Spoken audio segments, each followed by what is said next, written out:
पत्थर चल रहा है सर।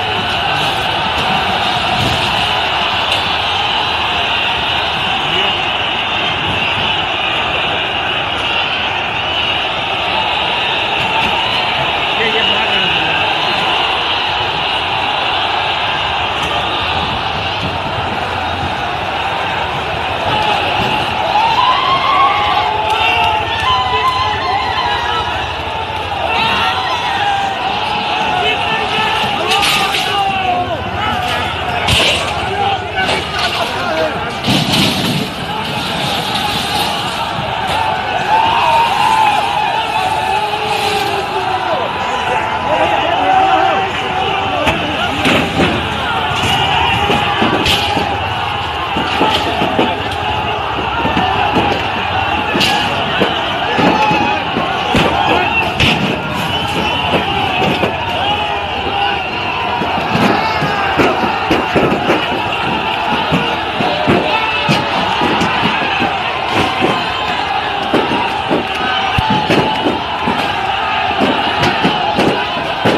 सम्मानित मुल्क के मालिकों, मैं बौद्ध भिक्षु सुमित रतन।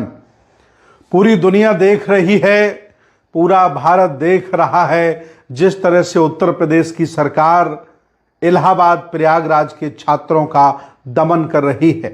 ये छात्र आगे चल कर के आईएएस, पीसीएस, जज, डॉक्टर, इंजीनियर बनते हैं और देश के भविष्य होते हैं, देश को आगे बढ़ाते हैं। पूरे छात्र मिलकर के एक छोटी सी मांग कर रहे हैं कि सरकार जबरदस्ती, लोक सेवा आयोग जबरदस्ती 2 शिफ्टों में एग्जाम कराना चाहता है। सरकार इतनी सी मांग कर रहे हैं कि मेरा एग्जाम 1 शिफ्ट में करा दिया जाए। 2 बार में हम अगर एग्जाम देते हैं तो नुकसान होगा और ये नुकसान होना हमारे भविष्य के लिए बहुत दुखद होगा। सरकार को इस संवेदनशील मुद्दे को आसानी से समझ लेना चाहिए था, छात्र आंदोलन उग्र न हो। आज ये स्थिति है कि प्रयागराज लोक सेवा आयोग छावनी में तब्दील हो गया है। चारों तरफ पुलिस ही पुलिस है, पीएसी लगा दी गई है। हो सकता है कि सरकार छात्रों पर दमन करने के लिए आर्मी को भी बुला ले।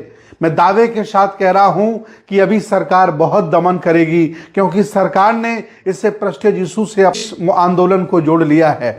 आरोप लगाया है ये आंदोलन नहीं है, विपक्षी लोग इस आंदोलन को करा रहे हैं। कई लोगों के खिलाफ, छात्र नेताओं के खिलाफ एफआईआर दर्ज कराई गई है। कई छात्र नेता जेल भेज दिए गए हैं, नैनी जेल शिफ्ट कर दिए गए हैं और अन्य छात्रों की बहुत तेजी से, जिनको जो नाम दर्ज किए गए हैं, उनकी तलाश जारी की जा रही है। आज तीसरा दिन है, तीसरे दिन भी छात्रों ने अपने आप को रोका नहीं। छात्र आंदोलित हैं और बहुत गुस्से में हैं। वो मोबाइल की लाइट जलाकर लोक सेवा आयोग के चारों तरफ आंदोलन कर रहे हैं। छात्रों ने या सरकार ने, यह तय नहीं है कि किसी ने लिख दिया है चिलम आयोग, किसी ने लिख दिया है झूठा आयोग, लोक सेवा आयोग को बदनाम किया जा रहा है। हालांकि हो सकता है कि छात्रों द्वारा ये कुकृत्य किया गया हो। दूसरा ये भी है कि सरकार के लोग इस कुकृत्य को कर दिए हों ताकि हम छात्रों को बदनाम कर सकें। ये कोई बहुत बड़ी समस्या नहीं है। इससे सरकार को इस मामले को प्रेस्टीज इशू नहीं बनाना चाहिए था। आज मैं सरकार से निवेदन करता हूं कि छात्र जैसा चाह रहे हैं वैसा किया जाए और छात्रों को वापस पढ़ने के लिए विदा किया जाए, ताकि वो पढ़ें, अच्छे से पढ़ें और पढ़ लिख करके एक होनहार, काबिल, जाबाज अधिकारी बने। आईएएस बने, जज बने, डॉक्टर बने, इंजीनियर बने, पीसीएस अफसर बने, अच्छे एसडीएम बने। लेकिन सरकार नहीं चाह रही है, क्योंकि ईमानदारी से कोई परीक्षा हो। अब तक का इतिहास है उत्तर प्रदेश सरकार का कि एक भी परीक्षा ये लोग ईमानदारी से नहीं करा पाए। हर परीक्षा में इनका पेपर लीक हो जाता है। ये गर्व करते हैं कि सरकार हम बहुत अच्छी चला रहे हैं, और सरकार में जो नुमाइंदे बैठे हैं वो खास जाति के हैं, खास वर्ग के हैं, फिर भी एक भी काम अच्छा नहीं कर पा रहे हैं। हाईवे बनाते हैं तो वो गिर जाता है, पुल बनाते हैं तो वो गिर जाता है, परीक्षा कराते हैं तो पेपर लीक हो जाता है, या और भी जो भी काम ये करते हैं सब नुकसान होता है। जबकि खास वर्ग के लोग, खास जाति के लोग पूरे उत्तर प्रदेश में खास खास पदों पर बैठे हैं। छात्र नाराज हैं, छात्र गुस्से में हैं कि अचानक ये बदलाव कैसे।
निकले बंद मकानों से, जंग लड़ा बेईमानों से।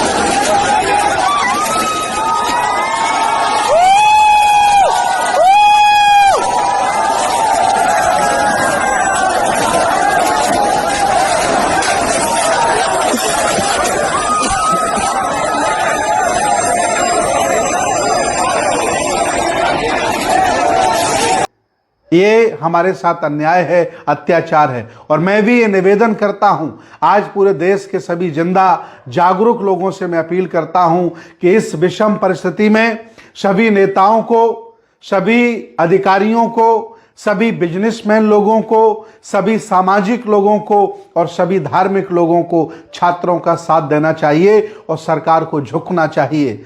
छात्रों की मांग पूरी करनी चाहिए। अगर ये मामला और टलता है तो मैं भी अपने भिक्षु संघ के साथ प्रयागराज की तैयारी कर रहा हूं और छात्रों के साथ बैठ करके ये आंदोलन चलाऊंगा। याद रखना, किसान आंदोलन में हम लोगों ने 1 साल 4 महीने अपना टेंट लगाया था और सर्दियां वहीं गुजारी थी। इस आंदोलन में भी हमारी कई छात्र नेताओं से बात हो गई है। मैं इलाहाबाद के, प्रयागराज के बहुत सारे लोगों को आगाह कर चुका हूं कि अगर ये आंदोलन 4-5 दिन और चला, सरकार ने छात्रों की मांग नहीं मांगी, तो हम लोग भी अपनी गाड़ियां भर भर के बौद्ध भिक्षु लोग, भगवान बुद्ध के अनुयायी, बाबा साहब के अनुयायी, संविधान को मानने वाले, इस देश से प्यार करने वाले, हम सभी लोग इलाहाबाद चलेंगे और छात्रों का साथ देंगे। सरकार दमन कर रही है, लाठी चार्ज कर रही है, आंसू गैस के गोले छोड़ रही है। याद रखना, आंसू गैस के छोड़ने वालों, एक दिन तुम भी छात्र थे, तुमने भी इसी तरह से संघर्ष किया था, पढ़ाई की थी और हक अधिकारों के लिए लड़े होगे। आखिर आपकी हिम्मत कैसे पड़ गई छात्रों पर गोली चलाने की, छात्रों पर आंसू गैस के गोले छोड़ने के, छात्रों पर लाठियां चलाने की हिम्मत कैसे पड़ गई? ये सरकार नहीं है, ये तांडव है, ये झूठों की, फरेबों की और ड्रामाबाज लोगों की सरकार है। बाबा जी होश में आओ। हालांकि वैसे भी आपका पाप का घड़ा लगभग भर चुका है, बहुत जल्दी फूटने वाला है। आप वापस मठ जाने वाले हो, बस कुछ ही दिन के मेहमान हो। आपको फिर जिंदगी भर बैठ करके गोरखनाथ मंदिर में घंटा ही हिलाना पड़ेगा, लेकिन जाते जाते कम से कम इतने कुकृत्य करके मत जाओ कि आपकी बुढ़ापे पर इज्जत होती रहे, एक संत के तौर पर, एक योगी के तौर पर आपका सम्मान होता रहे। ये बहुत बुरा हो रहा है। हम सब लोग छात्रों के साथ खड़े हैं। सरकार झुके और जाकर के लोक सेवा आयोग का जो अध्यक्ष आपने बना के बैठा रखा है, वो भी ठाकुर जाति का है, इतना अभिमानी और घमंडी है कि वो पुलिस को बुला करके छात्रों पर लाठीचार्ज करा रहा है बजाय उनकी सुनने के लिए। और छात्र आज दिन तक शांतिपूर्वक बहुत ही अच्छी तरीके से आंदोलन कर रहे हैं। वो उग्र नहीं है, सरकारी संपत्ति कोई नुकसान नहीं पहुंचा रहे हैं, न स्थानीय लोगों को नुकसान पहुंचा रहे हैं। हालांकि उनके पास कुछ है भी नहीं, कमरे में किताबें और खाना बनाने के अलावा छात्रों के पास कुछ नहीं होता, क्योंकि छात्रों का जीवन बहुत दुख भरा होता है, बहुत संघर्ष भरा होता है। और ये छात्र दूर दूर से अपने भविष्य को बनाने के लिए, देश की सेवा करने के लिए प्रयागराज पहुंचते हैं और ये सरकारें उन पर लाठियां चलाती हैं। मैं निंदा करता हूं, घोर निंदा करता हूं और ये सरकारों को चेतावनी देना चाहता हूं, अतिशीघ्र छात्रों का आंदोलन खत्म कराया जाए, छात्रों की मांगें मानी जाएं और देश को, इस प्रदेश को आगे बढ़ाया जाए। हम सब लोग छात्रों के साथ हैं। 4-5 दिन का अल्टीमेटम है। अगर आपने छात्रों की मांगें पूरी नहीं की तो हम लोग आ रहे हैं प्रयागराज और फिर ये आंदोलन 1 साल चल सकता है और सरकार को झुकना पड़ सकता है। आ रहा हूं प्रयागराज।